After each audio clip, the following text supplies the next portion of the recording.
বলছে ঘুষপেটিয়া ঢুকে গেছে। ঘুষপেটিয়ার নাম কি? দেব। ঘুষপেটিয়ার নাম কি? অমর্ত্য সেন। বিজেপির যদি ক্ষমতা থাকে তাহলে যে 58 লক্ষ নাম বাদ গেছে প্রমাণ করুক কজন বাংলাদেশি আর কজন রোহিঙ্গা।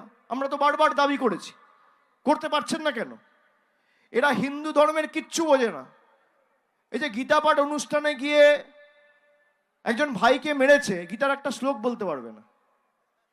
একটা 700টা শ্লোক রয়েছে গীতায়, একটা শ্লোক বলতে পারবে না।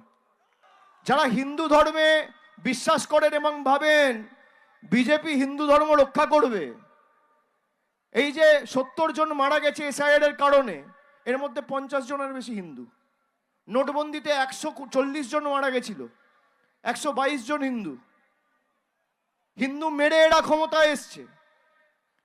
700টা শ্লোক রয়েছে গীতায়, যদি গীতা পড়তো কোনোদিন মানুষের উপর অত্যাচার করতো না।